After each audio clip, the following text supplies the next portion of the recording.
돌아오게 되리. 우리 큰 박수로 서로를 격려하겠습니다. 할렐루야. 원래는 제가 인트로로 하려고 했던 어떤 이야기가 있었는데요, 이 찬양하고 기도하는 중에 너무 감동이 돼서 여러분을 꼭 축복하고 싶었습니다. 여러분, 다시 한번 인사드릴 텐데요, 저는 인천 영락교회를 섬기고 있는 한은택 목사라고 합니다. 얼마 전에 작년에 저희 신용백 목사님 저희 교회 오셔서 집회 한번 해주셨는데 너무 은혜를 받았어요. 너무 참 이런 한국교회 어르신이 계시는구나라는 기쁨이 있었고, 또 전혀 상관없이 목회자 그 세미나를 참 과분한 자리에 제가 강사로 섰었는데, 그때 우리 목사님을 알게 돼서 뵀는데 목사님이 찾아오셨어요. 그리고 저는 밥을 사주겠다 그랬는데 목사님이 금식하신다 그래서 약간 기죽는 거예요. 뭐야, 괜히 와서 뭐 하는 거야, 약간 그런 마음도 있었거든요. 혼자만 거룩해? 막 혼자 그런 생각이 있었는데 너무 좋으신 거예요. 목사님이 이렇게 초대해 주셔서 여러분과 함께 이렇게 말씀을 나눌 수 있는 것이 큰 영광이고, 하나님께서 이 부족한 종을 통하여서 오늘 말씀해 주시길 소망합니다. 여러분, 지금 그 얼굴이 반짝반짝 빛나고 계시는데요, 여러분, 제 얼굴은 어떻습니까? 제 얼굴이 어떻게 생겼습니까? 잘생겼습니까? 아니면은 못생겼습니까? 여기 은혜가 넘치는 교회네요. 어떤 교회 가보니까 그러더라고요. 목사님 애매하게 생겼다 그래요, 저보러. 저는 사실 진짜 제 얼굴에 열등감이 있었습니다. 솔직히 말하면 잘생긴 얼굴은 아니고, 고등학교 때 저희 라떼 얘기를 해보면, 저희 때 얘기를 하면 그때는 핸드폰 그렇게 있을 때가 아니니까 제 증명사진을 학교에서 각자 찍어가지고 다른 학교 여자들이나 이렇게 남자들이랑 이렇게 교환하는 그런 문화들이 있었습니다. 그때 제가 한껏 고등학교 때 멋내고 찍은 증명사진이 있었는데, 그 증명사진을 이제 막 이렇게 돌리잖아요. 그럴 때 다른 학교 여자애들이 꼭 그렇게 말했다는 거예요. 제 사진을 보고 착하게 생겼다 그랬다는 거예요. 인상 좋게 생겼다. 여러분, 착하게 생겼다는 건 무슨 말입니까? 나쁘진 않지만 나는 절대 이 얼굴과 사귈 수 없어 라는 뜻이잖아요. 제가 인상 좋다는 얘기는 많이 들었습니다. 근데 이게 진짜 큰 열등감이었습니다. 정말 열등감이었습니다. 인상 좋은 것 빼고는 보잘것없이 생겼다는 게 어떻게 보면 좀 가수같이 생기고 배우같이 생기고, 나도 그런 평가를 정말 받아보고 싶었거든요. 그 고등학교, 대학교 때 정말 그런 것들이 있지 않습니까? 근데 여러분, 제가 사역을 시작하면서 그런 생각이 들었어요. 큰 복이다 생각을 했어요. 잘생기지 않았기 때문에, 아니 못생겼기 때문에 못생긴 사람들의 마음을 공감할 수가 있는 거예요. 또 배우처럼 생기지 않았기 때문에 청년 사역, 청소년 사역을 오래 했었는데요, 여자 자매들이 저한테 이성으로 다가오질 않는 거예요. 안전해요. 되게 청결한 지역이었어요. 제 욕심은 잘생기고 키가 크고 그렇게 싶은데, 하나님 나라의 입장에서 볼 땐 이렇게 생긴 게 사역을 문제없이 할 수 있다면 이거 큰 복이구나 라는 생각을 했습니다. 사랑하는 여러분, 하나님은 어떤 사람을 사용하십니까? 키 크고 잘생기고 똑똑한 사람이 여기 있고요, 키 작고 또 안 생기고 머리도 별로 좋지 않은 사람이 여기 있습니다. 하나님은 둘 중에 어떤 사람을 사용하실까요? 어떤 사람을 사용하실까요? 둘 다 사용하실 수도 있겠죠. 근데 여러분, 고린도전서 1장 28절, 우리는 말씀에 근거해야 합니다. 말씀에 이렇게 나와 있습니다. 하나님께서 세상의 천한 것들과 멸시받는 것들과 없는 것들을 일부러 택하셔서 있는 것들을 패하게 하신다. 오늘의 성경은 놀랍게도요, 하나님께서 세상에 미련한 것들을 일부러 택하신다는 것입니다.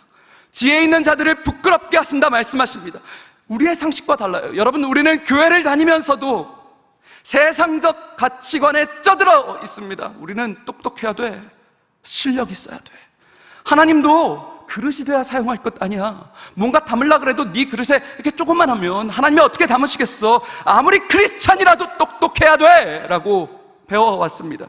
이것이 우리의 상식이었습니다. 그런데 여러분, 성경 어디에도 눈 씻고 찾아봐도 하나님이 큰 그릇을 사용하신다라는 말이 없어요. 우리가 착각하고 있어요. 하나님은 큰 그릇 필요 없다는 겁니다. 나는 정결한 그릇을 찾고 있다 말씀하십니다. 하나님의 정체성과 세상의 정체성은 완전히 달라요. 제가 정열이라는, 계속 강사님들 설교를 들어봤는데요, 이 정열이라는 그 주제가 굉장히 인상 깊었던 것 같아요. 저한테도 그랬어요. 여러분, 이 정렬이라는 것, 오늘 정체성에 대한 이야기를 할 텐데요, 성경에 보면 참 이상한 이름들이 많이 있습니다. 어떻게 부모가 애들 이름을 이렇게 지을까 하는 사람들이 있습니다. 여러분, 저도 저희 아이들 둘이 있는데 첫째 아들이 성민, 둘째 아들이 의민입니다. 거룩한 백성, 의로운 백성, 라임을 맞췄어요. 성민, 의민이에요. 아무렇게나 짓지 않아요. 근데 성경에 보면 어떻게 이렇게 지었는가 싶을 때가 있어요. 야곱이라는 사람 여러분 잘 아시죠? 야곱이라는 이름이 좋아 보일 수도 있지만 성경을 잘 아시는 분들은 이미 주지하고 계실 것입니다. 야곱은 히브리어로 사기꾼, 거짓말쟁이라는 뜻입니다. 어떻게 이름을 생각해 보세요. 여러분 아들 이름을 짓는데 도둑, 사기꾼 이렇게 짓겠습니까? 또 여러분 베드로 하면 베드로의 본명이 뭡니까? 사이먼이에요. 시몬이라고 하죠. 시몬이라는 이름의 뜻이 뭐냐면요, 어원이요, 시몬은요 갈대같이 흔들리다예요. 갈팡질팡하다라는 뜻입니다. 저는 이 부모님들이 이해가 가지 않습니다. 대체 무슨 생각으로 애들을 이렇게 지었을까? 여러분, 한 사람의 이름이라는 것은 단순히 네임이 아니에요. 성경에서는 이름은 정체성입니다. 그 사람의 본질을 정의합니다. 그렇기 때문에 성경은 이상하게도, 여러분 성경을 잘 보세요, 하나님은 누군가를 사용하실 때 반드시 그 사람의 이름을 바꾸세요. 정체성을 바꾸십니다. 그게 먼저예요. 아까 야곱, 사기꾼, 그 거짓말쟁이, 이 이름이 진짜 이름대로 됩니다. 가족들에게, 아버지에게, 형에게 사기치다가 쫓겨나가잖아요. 근데 어느 날 이 저주받은 야곱에게 하나님 갑자기 나타나셔서 뭐라고 하십니까? 야곱아, 너 더 이상 야곱 아니다 그래요. 너 야곱 아니야. 이제 더 이상 사기꾼, 거짓말쟁이, 저주받은 이름 아니야. 이제부터 너를 이스라엘이라 하리라 말씀하세요. 이름 먼저 바꾸세요. 정체성. 이스라엘, 너의 정의는 이스라엘, 하나님과 겨루어 이긴 자로 정체성을 먼저 바꾸어 버리세요. 그리고 하나님이 야곱을 사용하세요. 여러분, 베드로 본명이 시몬이라 그랬어요. 갈대같이 흔들리다예요. 흔들리다. 근데 여러분, 하나님께서 시몬의 이름을 바꿔주시죠. 뭐라고 바꿔요? 내가 이제부터 너를 세파스, 게바, 페트라, 베드로라고 할 것이다. 게바가 뭡니까? 반석이란 뜻이에요.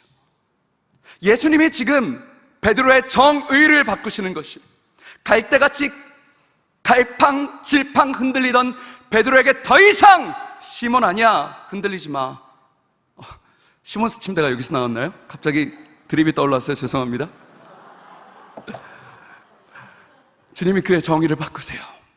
반석으로 바꾸시고 그 반석에 하나님의 교회를 세우십니다.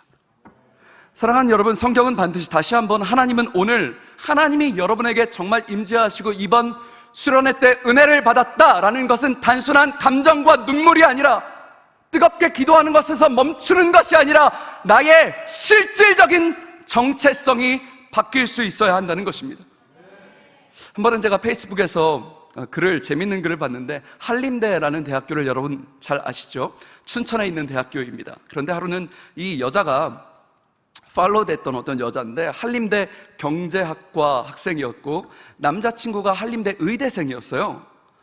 둘이서 데이트를 하다가 갑자기 비가 엄청나게 쏟아졌는데, 마침 여자친구가 자기 부모님이 여행을 가셨다 그래서 안 믿는 친구들인데 뭐 집에서 놀자고 막 그러면서 집에 들어갔는데, 이 둘이 들어간 지 얼마 되지 않아서 여자친구 부모님이 문을 열고 들어온 거예요. 알고 보니까 부모님도 여행 가려고 그랬다가 비가 너무 내리니까 취소되고 온 거죠. 부모님이 딱 들어왔는데 자기 딸이랑 처음 보는 어떤 남자 녀석이 같이 있는 거예요. 여러분, 아빠는 돕니다, 그죠? 도는 거예요. 아버지들, 아마 여기는 아버지들이 없으니까 이해를 못할, 도는 거예요. 자기 딸이랑 처음 아무 집에 없는 웬 시꺼먼 남자놈이 아빠가 너무 열이 받아 남자친구 멱살을 잡고 막 흔드는, 옆에서 딸이 아빠 말린답시고, 아빠 그러지 마, 얘 나랑 같은 학교 학생이야, 착한 애야. 아빠가 더 열이 받은 거예요. 정말 소도둑 잡듯이 이 여자아이가 페이스북 글에 쓴 거 보니까 이따만한 몽둥이를 가져와가지고 남자의 멱살을 잡고 막, 네가 감히. 근데 그때 딸이 결정적인 한마디를 던졌다고 합니다. 아빠 그러지 마, 얘 우리 학교 의대생이야. 그랬대요. 의대생이야. 어떻게 됐을까요? 의대생이야 이야기 끝나자마자 아빠가 몽둥이를 내려놨어요. 그리고 자리에 앉았어요. 분위기가 바뀌더래요. 의대생. 옆에서 째려보던 엄마가요 갑자기 벌떡 일어나더래. 어머, 내 정신 좀 봐, 손님이 왔는데. 부엌에 가서 소고기를 굽더래요, 진짜로. 마지막에는 해피엔딩이에요. 온 가족이 맥주를 마시면서 결국 마지막에 아빠가 남자친구에게 이서방 자주 놀러오게. 실제로 이 친구가 페이스북에 쓴 글이에요. 제가 이 글을 읽는데 한편으로는 웃기지만 씁쓸하더라고요. 이 엄마 아빠 씁쓸했고요. 여러분, 이 사람은 남자친구를 어떻게 정의합니까? 물질적 가치관이죠. 세상의 가치관입니다. 한림대 학생이면 소도둑이고요, 한림대 의대생이면 이서방이 된다는 이 말도 안 되는 싸구려 가치관. 근데 이게 여러분 아시죠?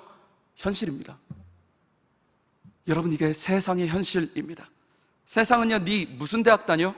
너 돈 얼만큼 있어? 스펙이 어떻게 돼? 공부 얼만큼 했어? 직업이 뭐야? 한 달에 얼마 벌어? 아빠 의사야? 변호사야?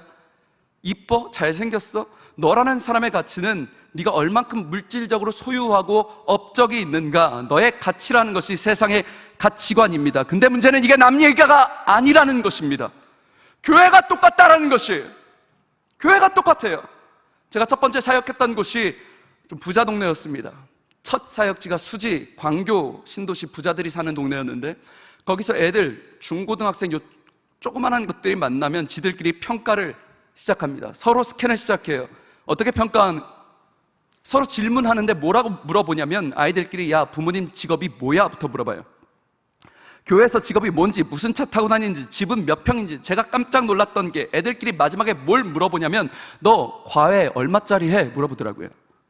그리고 얘네들끼리 과외 얼마짜리 하는 애들끼리 뭉쳐서 걔네들끼리 다니더라고요. 썩어버렸어요.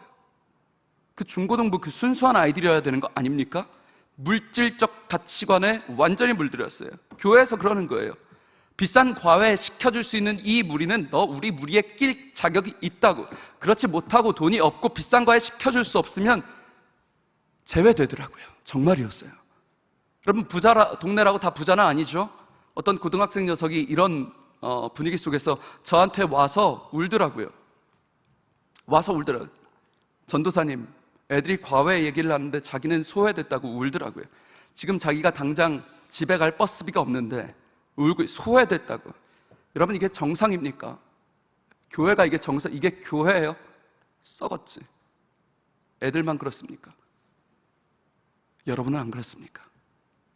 여러분, 이 청년 공동체는 안 그러길 축복합니다만, 여기서도 직장이 뭔지, 정규직인지 비정규직인지, 어떤 대학을 나왔는지, 서울의 대학을 다니는지, 어떤 성적을 가지는지, 좋은 학교 다니면요, 은근히 청년부에서도요, 믿음 좋다고 떠받들어 줍니다. 그렇지 않으면 난 되게 스스로 초라해지는 것들을 보게 될 겁니다. 나는 가진 것도 없고 보잘것 없고, 쟤는 신앙도 좋고 머리도 좋고 무엇보다 좋은 학교 다니고, 비교하는 거죠. 제가 어른 사역하고 어떤 집사님이요, 이분도 막 울어요. 자꾸 사람들이 저한테 와서 울어요. 자기가 못난 부모라는 거죠. 왜 그러시냐고. 우리 아이에게 과외를 시켜주지 못했는데, 목사님, 제가 너무 미안해요. 자기가 너무 보잘것없는 부모라는 거예요. 그래서 우시더라고요. 제가 그랬어요. 아니라고, 무슨 말씀이냐고. 집사님, 지금까지 그 아이 먹여주고 입혀주고 재워주고 하나님의 사랑으로 집사님이 지금까지 눈물로 기도해 주자, 그거면 충분하다고. 제가 너무 안타까웠어요. 이 집사님이 왜 나를, 여러분, 다른 사람을 물질적 가치관으로 판단하지 않는 것도 중요하지만요, 이 집사님 믿음 있는 것 같은데 믿음 없는 거예요. 나를 뭘로 판단하고 있어요? 여러분, 지금 나의 존재 자체를 뭐로 판단하고 있습니까? 내 스스로 능력이 없다는 거예요. 소유가 없다는, 그러니까 자식에게 비싼 과외를 시켜줄 수 없기 때문에 나는 보잘것없는 부모라는 거죠. 여러분, 부모라는 것이 돈이 많아야 훌륭한 부모예요? 절대 그렇지 않아요. 우리가 이 얘기 들으면 알죠? 다 속고 있다고요. 지금 다 속고 있어요. 부자가 뭐예요? 잘 산다 그래요? 아니잖아요. 그러면 아니잖아요. 잘 사고 못 제가 아는 분 중에 돈이 진짜 많은 사람이 있는데, 이분이요, 밤에 잠을 못 자요. 불면증에, 우울증에, 이 가정이 돈 때문에 형제들이 치고받고 싸워서 풍비박산, 맨날 술 마시고 싸우고 밤에 잠을. 여러분, 이게 잘 사는 것입니까? 아니죠. 정체성의 문제를 다시 한번 생각해 보자는 거죠. 정체성, holy alignment, holy arrangement죠. 정렬하는 것. 내가 누군지, 하나님이 나를 어떻게 정의하시는지, 그분이 어디에 서 계신지 알아야 정렬을 할 수 있는 것이잖아요. 우리 마태복음 4장 3절 말씀 함께 한번 읽어볼까요? 혹시 죄송한데 여기 양옆에서 제 모니터 좀 나오게 해주실 수 있을까요? 마태복음 4장 3절 말씀 함께 한 목소리로 읽겠습니다. 시작.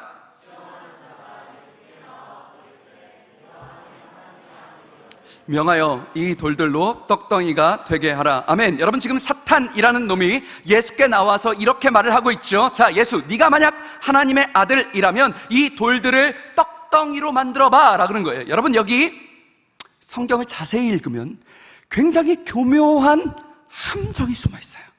사탄은요 굉장히 교묘해요. 대놓고 이렇게 막 소름 돋고 이게 아니에요. 얼마나 비열하고 교묘하냐면요, 사탄이 지금 이 얘기를 하는 겁니다. 예수, 자, 네가 만약에 하나님의 아들이라면, 조건이죠, 조건절이죠, 가정법이에요. 하나님의 아들이라면 능력을 보여봐 라고 하는 거예요. 자, 여러분 보세요. 아들이면 능력을 여러분, 이게 바꿔 말하면 뭐예요? 바꿔 말하면 네가 능력을 보여주면 하나님의 아들로 인정해 줄게. 근데 보여주지 않으면 하나님의 아들이 아니야 라는 뜻이에요. 여러분, 집합명제, 수학의 집합명제 혹시 기억나는 분들 계시나요? 역, 이, 대우 뭐 이런 거 있잖아요. A면 B면 나, B면 나, 대. 죄송합니다. 그런 게 있어요. 그렇잖아요. 네가 만약에 하나님의 아들이면 능력을 보여봐. 근데 not B면 not A죠. 능력을 보이지 못하면 하나님의 아들이 아니야. 정체성 걸고 넘어지는 거예요. 여러분, 이게 먹을 거 얘기하는 게 아니라고요. 정체성이에요. 가치관이에요. 예수, 네가 능력을 보여봐. 네 스펙을 보여봐. 네 업적을 보여봐. 네가 만약에 스펙이 있고 네가 능력이 있고 업적이 있으면 내가 하나님의 아들로 인정해 줄게 라고 하는 것이죠.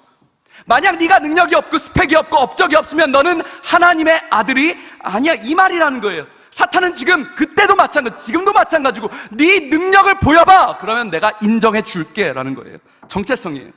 아니, 감히 사탄이 지가 뭔데 감히 하나님의 아들인지 아닌지를 지가 인정을 합니까? 지가 뭔데 예수님을 인정한다 만다예요. 여러분, 똑같은 거라고요. 그거 그대로, 이 말씀을요 오늘 우리 삶에 그대로 가져오세요. 사탄이요, 지가 뭔데 감히 하나님의 자녀인 여러분의 가치를 지가 뭔데 평가하냐고요. 여러분, 세상에 인정받는 것 아니에요. 여러분의 가치는 하나님께 인정받는 거예요. 다 우리가 물들여버린 거죠. 예수님께서요 그때 뭐라고 말씀한지 아세요? 여러분, 정말 멋진 말씀이에요. 예수님이요 아직 보여주지 마시고요, 사탄이 지금 돌을 떡으로 만들려고 그랬어요.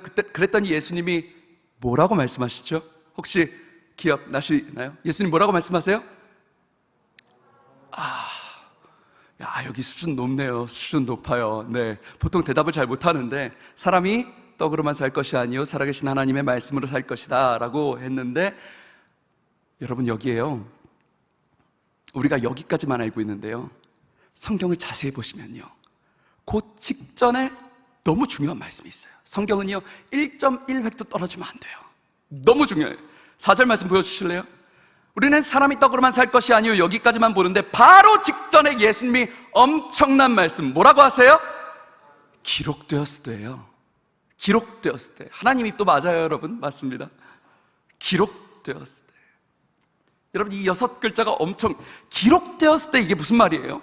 아까 설명과 연결해서 생각을 해보세요. 예수님이 지금 사탄에게 뭐라고 말씀하시냐면요, 사탄, 너 따위가 나를, 세상 따위가 나를 어떻게 정의하든지 상관없어. 나 하나님의 아들이야. 왜? 기록되었을 때. 말씀에 기록되었을 때. 말씀이 나를 하나님의 아들로 정의한대요. 그러니까 상관없다는 거죠. 여러분, 앞으로 예수님이요 사탄을 3번을 만나신대요. 만날 때마다 예수님이, 성경 보세요, 뭐라고 하냐, 기록되었을 때, 기록되었을 때, 기록되었을 때, 3번 다 기록되었을 때 말씀을 가지고 하나님께서 그 시험을 물리쳐 버리십니다. 사탄, 너 따위가 뭐라고 할지라도 말씀을, 기록되었을 때 말씀이 나를 정의해. 네가 뭔데? 라는 것이죠. 사탄은 오늘날도 우리에게 똑같이 말을 합니다. 너의 능력을 보여봐라. 너 어떤 대학 다니냐? 너 어떤 가치를 가지고 있냐? 너 얼마 가지고 있냐? 돈이 얼마냐? 부모님, 너 위해서 얼마짜리 과외를 시켜줄 수 있는가? 속지 마시라는 것입니다. 네가 만일 하나님의 아들이면, 딸이면 능력을 보여봐. 속지 말라는 거예요. 여러분, 다시 한번 정렬, holy alignment, holy arrangement, 그 말씀 앞에 나의 정체성, 기록되었을 정체성, 정렬을 가져야 된다는 것이죠. 말씀이 우리를 뭐라고 정의하십니까?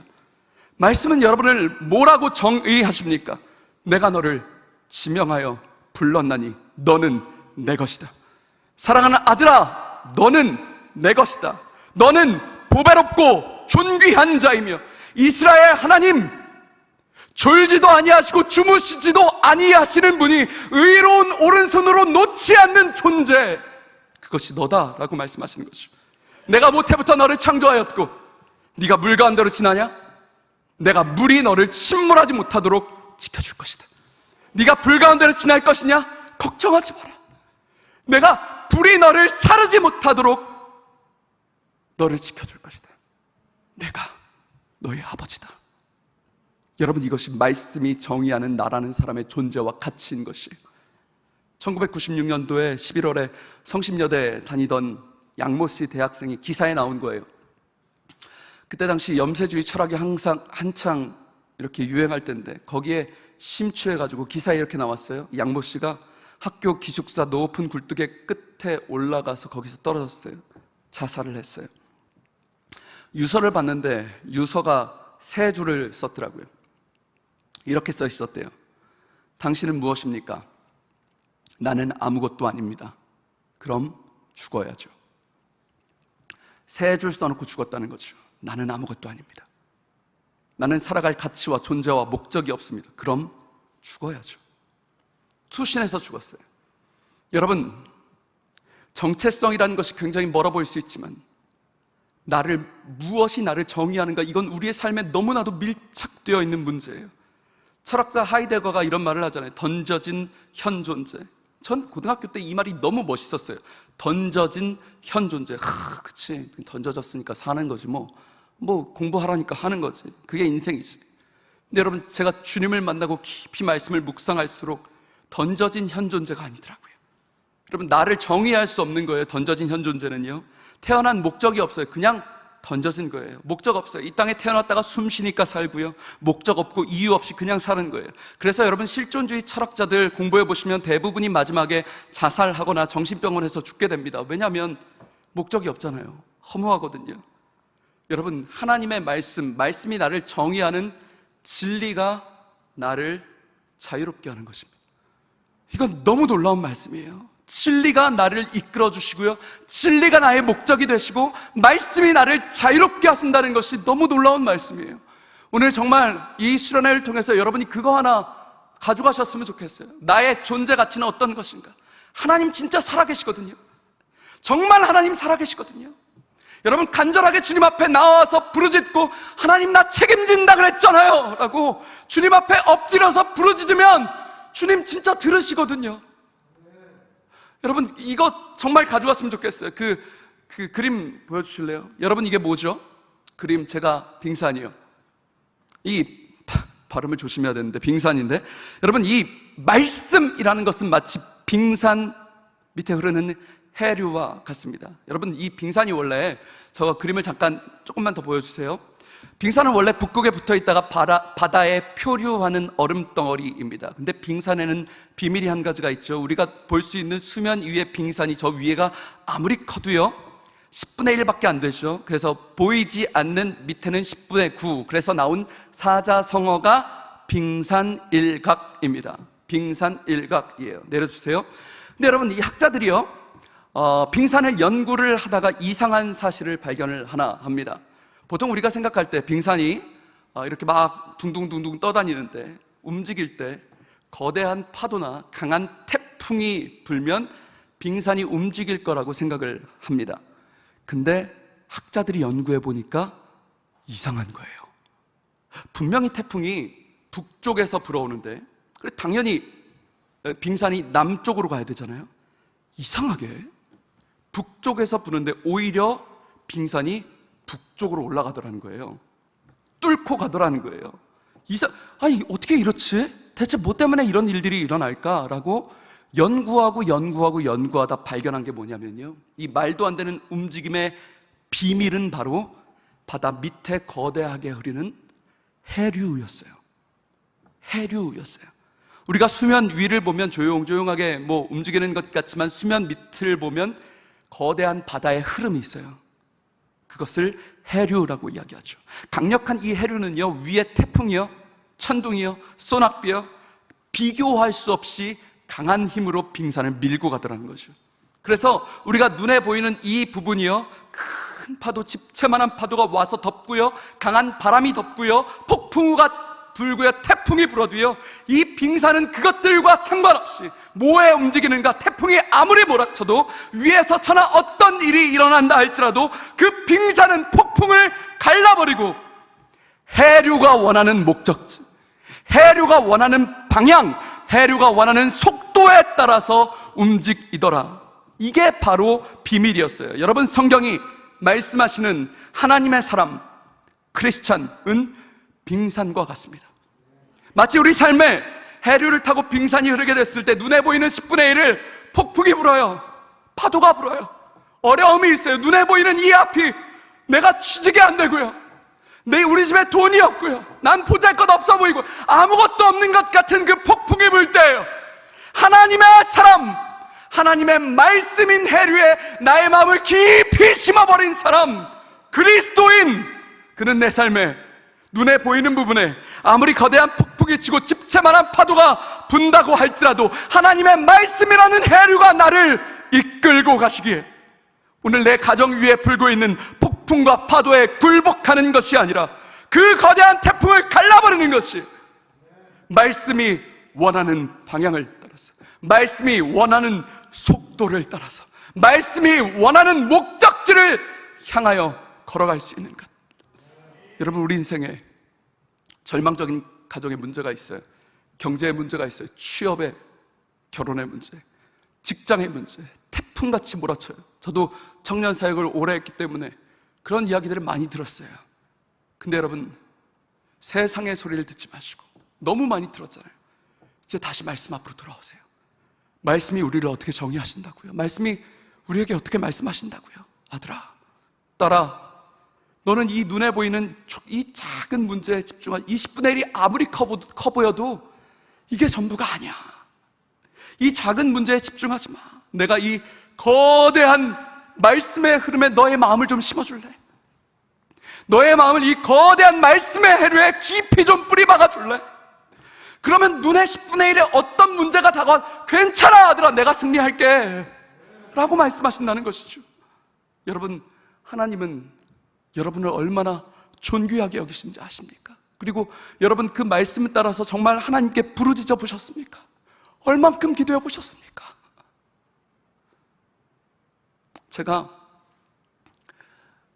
중고등부 사역을 할 때 큰 집회에 저희 학생 애들을 데리고 이제 수련회 참석을 했습니다. 전도사 때였는데 아이들 데리고 이제 큰 집회를 갔어요. 근데 여러분, 그 집회를 가면 아시겠지만 여기도 이제 막 카메라 무빙하고 하더라고요. 너무 멋지게 잘하셨는데, 큰 집회 가면 진짜 지미집 같은 거 있잖아요. 방송국에서 있는 그런 거 갔다가 1000명 모였나? 그래서 막 지미집으로 막 이렇게 사람들 찬양하고 있으면 여기 사람 기도하는 거, 찬양하는 거 막 찍고 앞에 화면 나오고 막 이렇게 합니다. 제가 저희 아이들 한 10명 정도 데리고 왔나요? 고3 애들만 이렇게 갔었는데, 딱 지미집을 보는 순간, 또 거대한 스크린을 보는 순간 느낌이 왔죠. 아, 저 카메라는 나를 비출 수밖에 없을 것이다 라는 생각을 하게 됐어요. 왜냐하면 여러분, 그 찬양을 은혜롭게 하는 모습에는 제가 또 자신이 있거든요. 또 이게 자신 있어요. 이게 손을 이렇게 쭉 뻗는다고 이게 다 지키는 게 아니에요. 살짝 이게 좀 굽혀져야 돼요. 그리고 고개는 살짝 이렇게 45도 하고, 막 너무 울으면 안 돼. 또 살짝 미소를 머금고 막 이렇게 좀 하면 여러분 되게 은혜로워 보여요. 근데 그 은혜로워 보이는데, 제가 이제 첫째 날 저녁에 애들 데리고 갔죠. 가서 열심히 기도하다가 막 기도하다가 눈을 딱 떴어요. 제 얼굴이 안 나오는 거예요. 아, 놀라운 일이다. 아, 그치, 1000명이 있는데 어떻게 나를 바로 발견하겠나 이러면서 진짜 좀 창피한데요. 오늘은 안 그랬어요. 오늘 안 그랬는데 막 기도하다가 애들이랑 찬양하다 눈 떴다가 기도하다가 눈 떴다가 해서 계속 이게 보게 되더라고요. 이게 약간 중독성이 있어요. 이게 그래서 나를 찍나 안 찍나 최대한 언제 찍혀도 괜찮을 정도의 포즈와 또 이런 것들을 유지하면서 그렇게 있었어요. 그리고 근데 첫째 날은 못 잡더라고요. 둘째 날 오전, 점심, 저녁도 못 잡더라고요. 저를 못 잡아요. 근데 마지막 날이 됐는데 진짜 마지막 날까지 못 잡는 거예요. 1000명이 있으니까 못 잡을 수 있겠다 싶지만 아무리 그래도 좀 너무한 거 아니에요, 여러분? 이렇게 되게 은혜롭게 찬양을 하고 있는데 근데 지금 농담처럼 말씀드렸지만 문득 진짜 그 생각이 농담처럼 말씀드렸지만 그 생각이 스쳐가더라고요. 마지막 날 제가 그렇게 하나님께 이렇게 저도 모르게 푸념이 나왔어요. 하나님, 정말 아무도 저를 주목하지 않네요. 아무도 저를 주목하지 않아요. 저는 그냥 1000명 중에 1명일 뿐이죠. 사람들 찬양하고 더 예쁘고 잘생긴 사람들 많고 더 은혜롭게 찬양하는 사람도 많고, 하나님, 이 수많은 1000명 중에 저는 그냥 1명일 뿐이고 아무도 저를 주목하지 않네요. 저는 그냥 전도사고요, 앞길이 불투명하고요. 그냥 그 쓸쓸한 마음이 들었어요. 근데 여러분, 그때 하나님께서 제 마음에 어떤 마음에 감동을 주시냐면요, 제가 영어를 잘 하지 못하는데 그때 되게 영어로 이렇게 마음이 들어왔어요. 제가 하나님, 아무도 저를 주목하지 않는 참 쓸쓸하고 저는 그냥 1000명 중에 1명이죠. 그런데 하나님께서 제 마음에 My son, 내 아들아, I am watching over you. 내가 너를 주목하고 있다. 그 마음이 들었어요. 말할 수 없는, 형용할 수 없는 은혜가 있었어요. 그렇지, 하나님이 I am watching over you. 넌 1000명 중에 1명이 아니야. 내 아들아, 내가 너를 위해 십자가에 죽기까지 사랑했어. 내가 너를 위해 내 목숨을 버릴 만큼의 가치가 너에게 있어. 너는 내 것이다. 여러분, 하나님은 오늘도 우리에게 말씀하시는 거예요. 정체성이요? 아들아, 괜찮아. 너 내 아들이야. 내가 너를 지명하여 불렀나니 딸아, 네 가치가 얼마나 소중한지 십자가를 보라는 거야. 믿어지지 않으면 십자가를 보래. 네가 얼마나 소중했으면 내가 내 몸을 찢어서 그 고통을 당하기까지 내가 너를 사랑했겠니? 하나님이 우리를 이처럼 사랑하셔서, 성경이 그래요. 하나님이 우리를 이처럼 사랑하셔서 독생자를 찢으셨어요. 예수 그리스도의 십자가로 증명됐어요. 우리가 아직 죄인 되었을 때 그리스도께서 우리를 위하여 십자가를 지심으로 우리를 향한 자기의 사랑을 확증하셨어요. 여러분, 그 말씀이 정의하는 나를 향하여서 한 걸음씩 걸어가는 것. 세상에 소리 너무 많이 듣지 마세요. 이제 주님의 말씀을 좀 들으세요. 이번 수련회를 통해서 새롭게 결단하고 또 현장에 오시게 되신 분들이 계시다면 여러분, 계속해서 말씀에 담으세요. 내 마음을 계속 담아야 되는 거예요. 1870년도에 미국 테네시주에요, 벤 후퍼라는 사람이 있었습니다. 사생아였어요. 불행한 시작입니다. 열등감이 있었어요. 동네 사람들이, 테네시가 굉장히 보수적인 동네이기 때문에 자기 아이들과 이 사생아와 같이 노는 거를 싫어했어요. 교회를 다녀도요.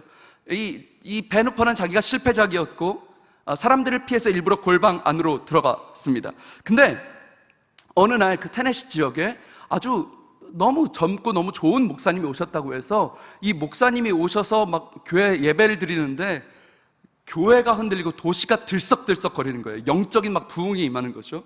그래서 이 벤 후퍼가 그 소문을 듣고 한번 교회나 가볼까 해서 가봤다는 거예요. 근데 예배 가운데 너무 은혜를 받고 가슴이 따뜻하고 행복했어요. 12살 때 용기가 나서 이제 마지막으로 이제 저 문처럼 목사님 저기 맨 마지막에 가서 이제 인사하시는데, 벤 후퍼가 이제 예배를 드리고 끝나고 가는데 목사님과 손을 잡는 순간 목사님이 이 아이한테 물어봤더니, 애 혼자 왔으니까 12살. 첫 번째, 너 누구 집 자식이냐 물어봤대요. 너 누구 집 자식이냐. 그러니까 얘가 얼굴이 빨개졌어요. 배경을 아는 다른 성도들도 막 웅성웅성거려요. 목사님이 뭔가 캐치한 거죠. 두 번째 질문하셨어요. 야, 나 너 누구 자식인지 안다. 술렁술렁 얼굴이 빨개졌어요. 세 번째 목사님이 그랬대요. 너 하나님의 아들이다. 이 벤 후퍼가 소름이 끼쳐서 막 다급하게 막 뛰어가는데 그 뒤통수에 대고 목사님이 한마디 더 하셨대요. 야, 하나님의 아들아, 이제부터 하나님의 아들답게 살아라. 벤 후퍼는 테네시 주지사 2번을 역임하고 유명한 명문 가문 자서전에 하나님의 아들답게 살아라, 이 말은 이 테네시 주지사가 시작되는 순간이었다라고 기록해요. 저주받은, 부모님이 태어날 때부터 없는, 사람들이 정의하는 내가 아니라 하나님과 말씀이 나를 어떻게 정의하는가, 하나님의 아들아, 하나님의 아들답게 살아라는 말씀이었다는 것이죠. 여러분, 우리 스스로 초라하게 여겨지고 또 세상적 가치관으로 내가 으쓱하고 있는 분들 계십니까? 주님 앞에 납작 엎드립시오. 엎드려야 합니다. 교만하면 죽어요. 성경에 나와 있어요. 하나님의 말씀에 나와 있어요.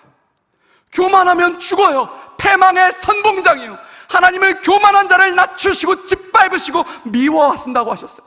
더 납작 엎드리십시오. 그리고 내 스스로를 세상의 가치관에 쩌들어서 여전히 초라해 보이고 보잘것없어, 난 아무것도 아니, 여기서 목사님이 아무리 그렇게 말을 해도 세상에 내 친구들과 내 환경과 이런 거 보면, 돌아가면 현실은 저런데, 여러분 너무 10분의 1에 현실에 너무 귀 기울이지 말라고. 10분의 9 영적인 세계, 여러분이 지어진 창조된 영적인 세계, 하나님의 말씀 앞에 여러분 반응하시기 바랍니다. 여러분, 지금 벌써 시간이 많이 간 것 같은데요, 마무리할게요. 부탁드리겠습니다. 이야기 하나 하고 마칠게요. 최근에 참 감동적인 이야기를 들었습니다. 여러분, 타이타닉 아시죠? 타이타닉 유명한 이야기입니다. 1912년도에 4월 14일 총 2200명이 배를 타고 가다가 암초를 만나서 1500명이 죽었습니다. 근데 여러분, 이것도 타이타닉이 출발할 때 그랬다고 하죠. 하나님도 이 배는 멈출 수 없다라고 얘기했다고 해요. 암초를 만나서 1500명이 죽었고 700명이 남았고 다 죽었습니다. 근데 이상하게도 이 배를 연구하는 가운데 배를 탔던 사람들의 생존율이 좀 이상한 겁니다. 생각해 보십시오. 배가 부서졌습니다. 구명보트를 타면 삽니다. 구명보트가 저기 있습니다.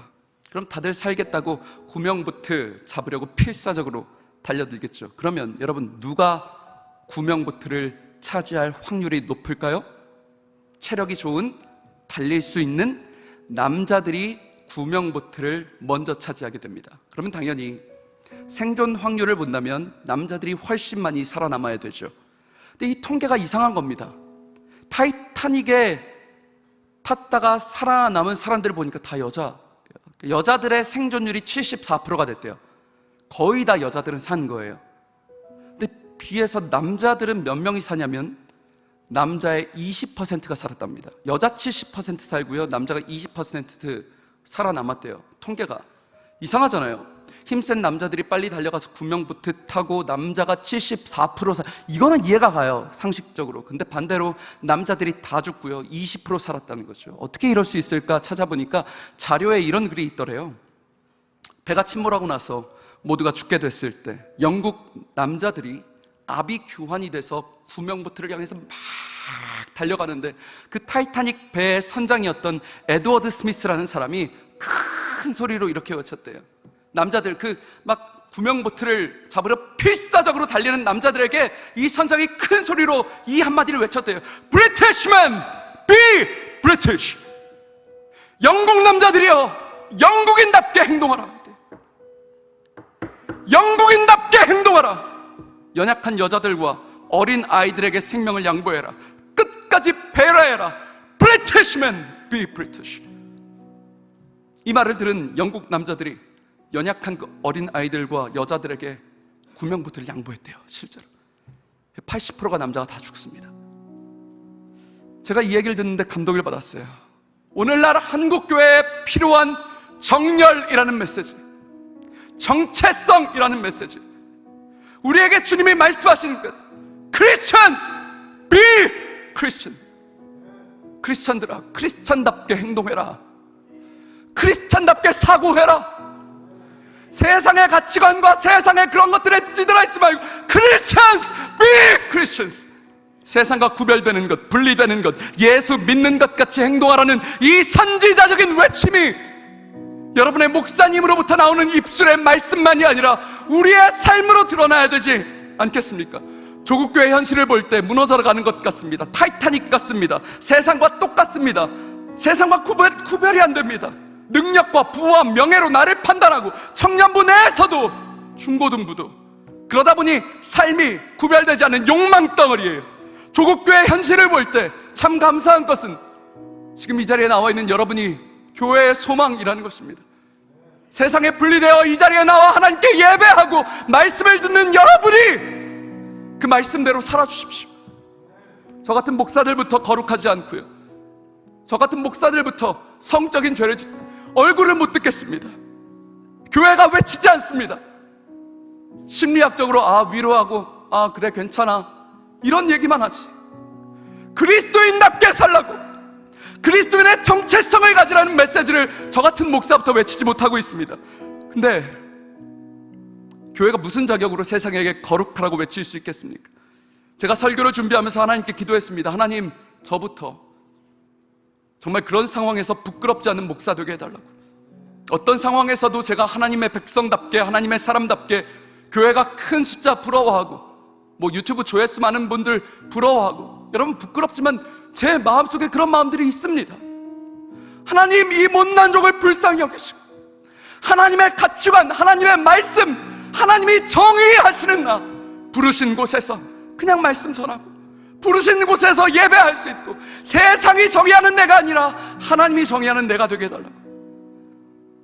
사랑하는 청년 여러분, 주님 앞에 크리스찬답게 사시길 주님의 이름으로 축복합니다.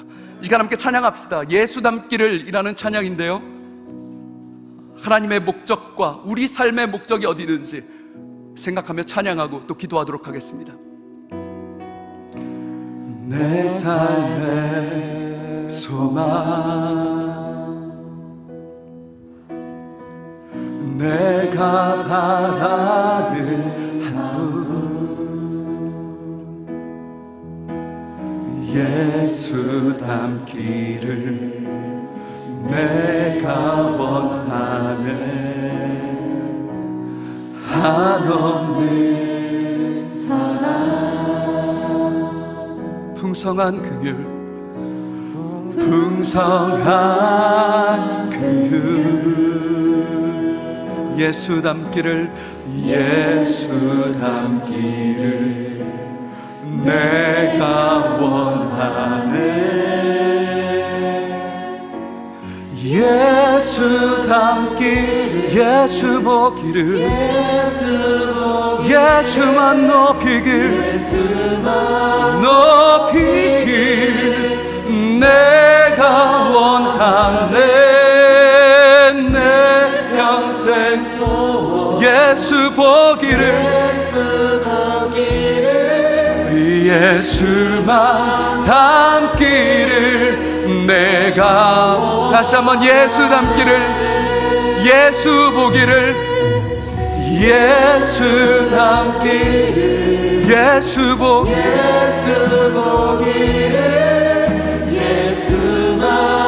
예수님은 길이시며 진리이시며 생명이십니다. 세상과 동떨어진 말씀이 아닙니다. 오늘도 살아계신 하나님의 말씀입니다. 예수만. 2절 고백합시다. 온유하시고 겸손하신 성품, 온유하시고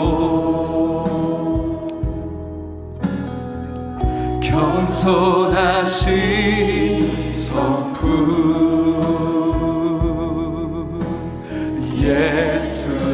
말씀을 가지고 사탄을 물리치셨던 그 예수님을 닮아가기 원하는 것입니다. 주님의 자비는 크시며 우리의 위로자 되시는 하나님, 수고하고 무거운 짐진 자들아 다 내게로 오라, 내가 너를 쉬게 할 것이다. 그 예수님을 닮은 내가 원하네. 예수 닮길, 예수 보기를, 예수만 높이길, 높이길 내가 원하네. 내 평생 소원 예수만 닮기를 내가 다시 한번 예수 닮기를, 예수 보기를, 우리의 삶을 통하여 예수님만 높임받아 주옵소서. 내가 원하네. 내 평생 소원 예수만 닮기를 내가 원하네. 사랑하는 여러분, 이 시간 다시 한번 후렴 찬양하길 원합니다. 그런데 여러분, 괜찮으시다면 저를 따라서 가슴에 두 손을 얹고 함께 찬양해 주시겠습니까?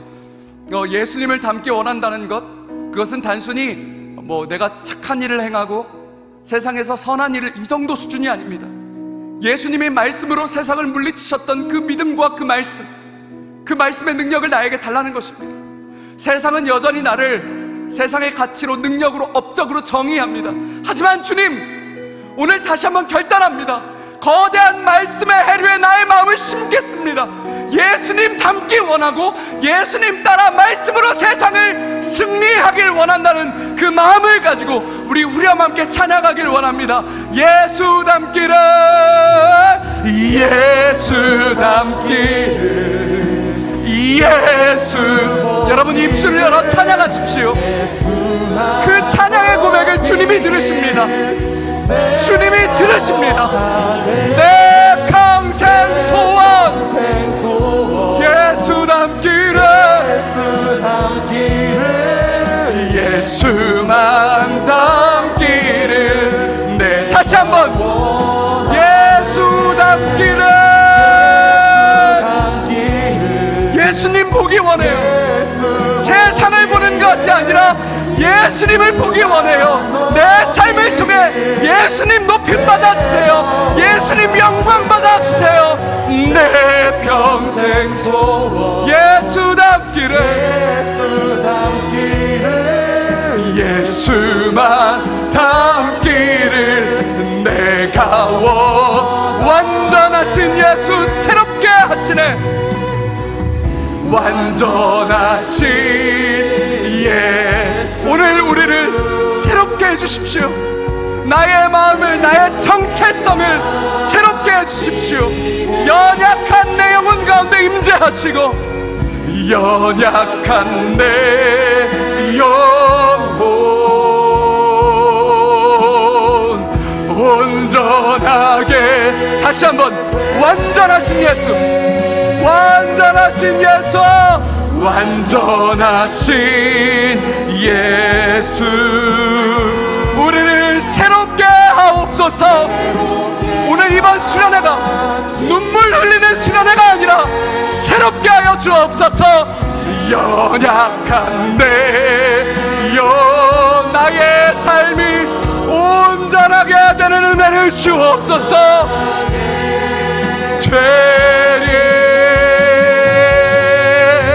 예수 닮기를, 예수 보기를, 예수만 높이기를 내가 간절한 마음으로 내 평생 소원 예수 닮기를, 예수만 닮기를. 여러분 다시 한 번만 찬양할까요?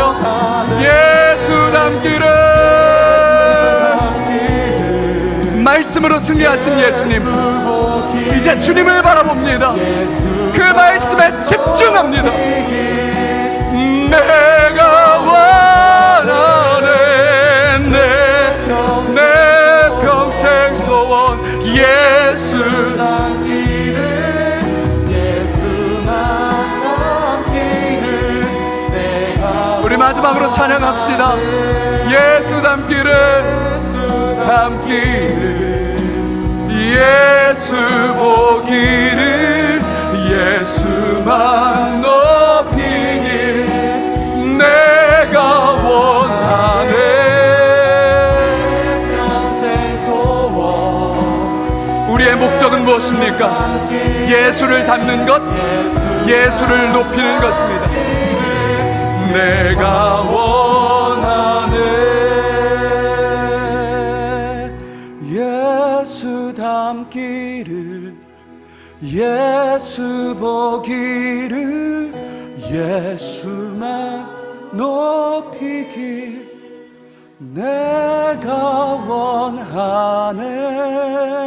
내 평생 소원 예수 닮기를 예수만 닮기를 내가 원하네.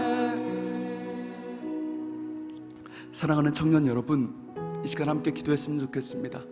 여러분 마스크를 쓰셨지만 여러분의 입술을 열어서 함께 기도하십시오. 주님이 오늘 성령님께서 이 자리에 충만하게 역사하시는데 내가 너의 목소리를 듣고 싶다. 내가 너의 기도 소리를 듣고 싶다. 내 귀에 들린 대로 행해줄게 라고 주님 성경에 말씀하셨어요. 여러분 이 시간 간절한 마음으로 주님 앞에 기도합시다.